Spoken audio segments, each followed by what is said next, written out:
My dear students, I am continuing the application of valence bond theory. In the previous session, we understood the valence bond theory of octahedral complex. We applied the postulates of valence bond theory to octahedral complex and we derived some structural features from that theory. So now I am going to apply the valence bond theory to a coordination complex of coordination number 4. So I will take the first complex. So tetracyanidonyl 2 complex. Here nickel is a central metal atom and cyanide is the ligand. Here the oxidation state of nickel in this complex is +2 and its coordination number is 4 because there are 4 coordination bond or 4 monodentate ligand are present here. And the atomic number of nickel is 28 and its electronic configuration is 3d8 4s2. So this is the electronic configuration of nickel. After losing 2 electron, it becomes nickel +2. Then it's going to lose 2 electron from 4s2 orbital. Then it becomes 3d8, 4s0 and 4p0. And in nickel, there are 2 unpaired electrons and 3 paired electrons are present in nickel +2. But in this complex, cyanide is a strong ligand.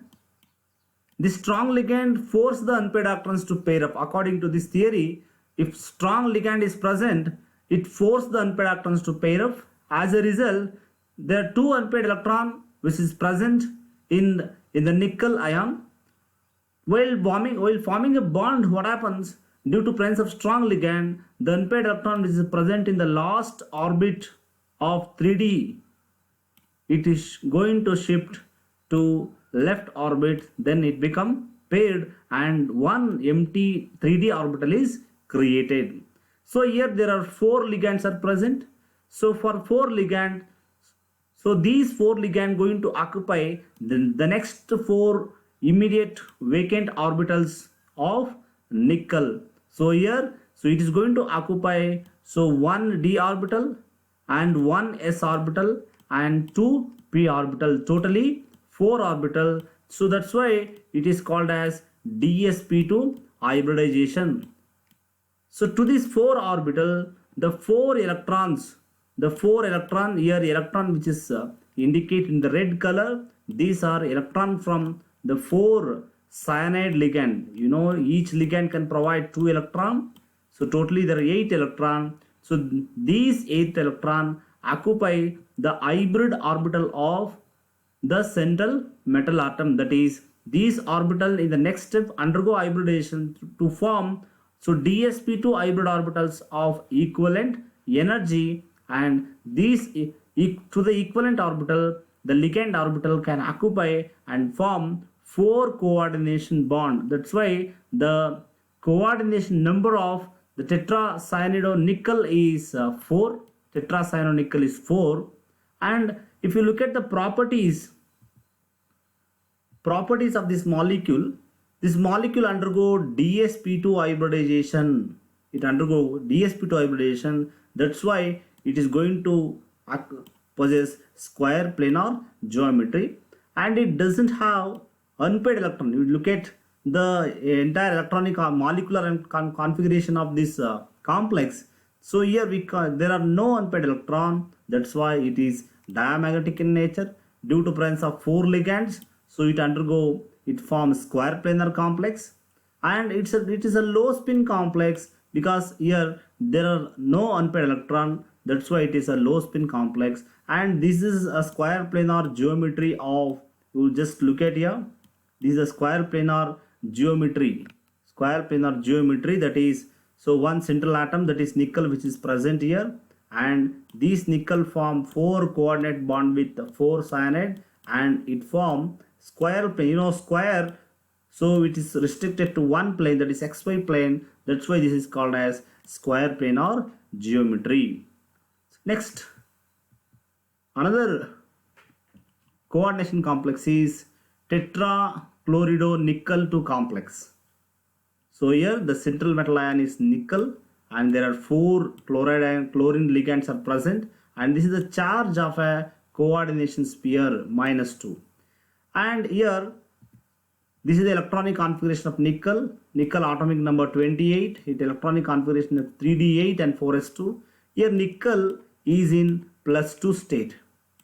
Then the electronic configuration of nickel in the +2 state is, so here this is the electronic configuration of nickel, and this is the electronic configuration of nickel 3d8 4s2.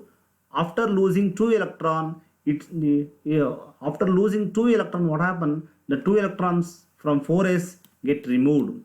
The 2 electron from 4s get removed.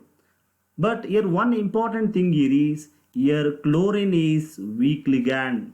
It do not force the unpaired electron which is present in 3d orbital to pair up. It do not so have that much capacity to force the unpaired electrons to pair up. As a result, these unpaired electrons remain as such. So then it's going to select next immediate 4 empty orbital. The immediate 4 empty orbitals available for chlorine is, so 1s and 3p orbital. These 1s and 3p orbital undergo hybridization to form sp3 hybridized orbital. It is called as sp3 because 1s and 3p orbitals are involved. That's why it is called as sp3 hybridization. There are 4 sp3 hybridations orbitals are required because there are 4 chlorine ligands are present, and these chlorine ligand so donate electron to the central metal atom or overlap with the orbitals of central metal atom to form 4 coordination bond. That's why the coordination number is 4. As I said, the coordination number is nothing but is the number of monodentate ligand or number of coordination bond which is present around the central atom metal ion. It is called as coordination number. And if you look at if you conclude, so the molecule undergo sp3 hybridization, and that's why it possesses tetrahedral geometry. So this is the tetrahedral geometry of tetrachlorido-nickel 2 complex, and this is paramagnetic. So you due to presence of 2 unpaired electron, and it is high spin complex due to presence of 2 unpaired electron. So after structure, you have to draw all these conclusion with proper reason. Let us see another important and interesting complex. We completed one square planar and one tetrahedral complex. You just look at this complex, and here this is a neutral complex. Here, so CO carbonyl is a neutral ligand, and here in this case the oxidation state of nickel is 0. As a result, oxidation state of a complex is also 0. You know, there are 3 kinds of complex. So positive complex, coordination complex, negative coordination complex, and neutral. So this is belongs to a neutral complex, family of neutral complex. The electronic configuration of nickel is 3d8 4s2 4p0. We have to write the immediate vacant orbital while writing the electronic configuration, because these are required necessary for a ligand to occupy. So this is the electronic configuration of a nickel. So here nickel is in what? 0 oxidation state. So this carbonyl is a strong ligand. It forces the unpaired electrons to pair up. As a result, the electron which is present in s orbital shift to d orbital. As a result, 4s become vacant or 4s become empty, and these 4 carbonyl ligands occupy the 4 immediate orbital, that is 1s orbital and 3p orbital. So that's why it undergo sp3 hybridization. sp3 hybridization, the 4 carbonyl ligands so donate electron or transfer electron, give electron to 4 empty hybrid orbitals of nickel to form a 4 coordination bond. That's why so its coordination number is 4, and it undergo sp3 hybridization. So that's why it undergo sp3 hybridization, and so that's why it is going to possess tetrahedral geometry, and it is diamagnetic. Is due to presence of strong ligand, it forces the unpaired electrons to pair up. So that's why there are no unpaired electron. That's why it is diamagnetic. It is low spin, so due to lack of unpaired electron. So here one important, you just remember this complex. It's very useful in discussing some of the limitation demerits of the theories. So this is how, these are the various examples of coordination complex and their structures.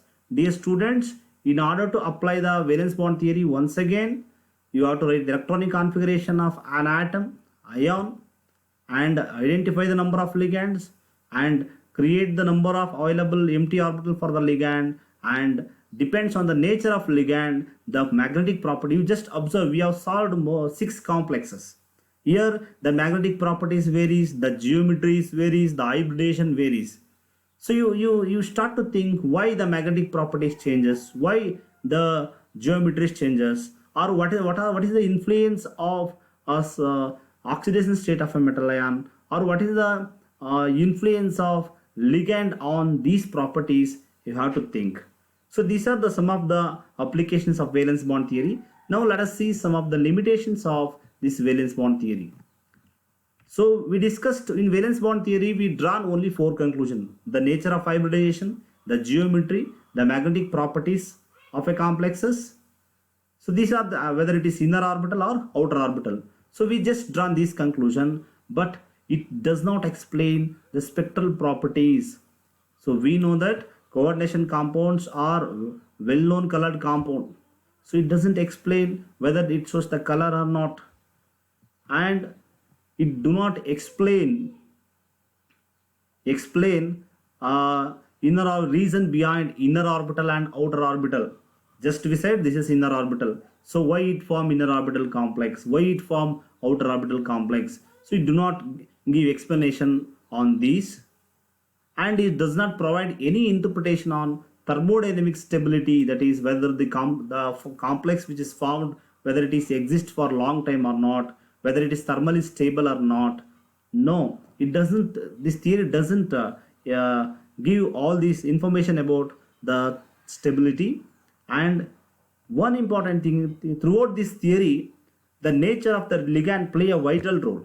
It decides the magnetic properties, it decides the geometry, it decides whether it is inner orbital or outer orbital, but it is depends on nature of ligand, whether it is strong or weak. But this theory fails why it is strong ligand, why it forces the unpaired electrons to pair up, or why it is weak, why it is not able to force the unpaired electrons to pair up.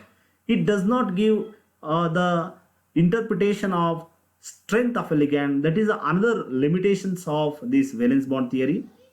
Then this valence bond theory cannot predict the exact geometry of 4 coordination complex. We observed a nickel tetracarbonyl form tetrahedral, and nickel cyanide complex forms square planar.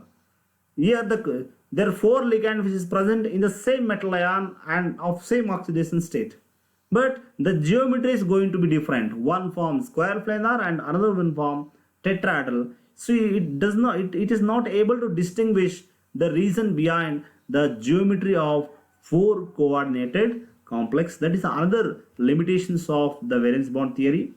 Then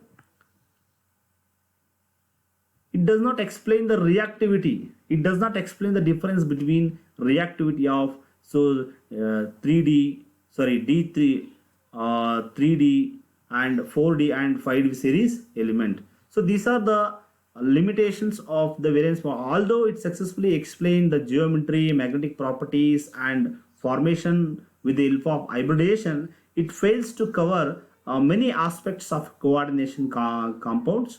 So in order to overcome from this theory, so next scientists proposed crystal field theory. So in the next class, so I am going to discuss crystal field theory.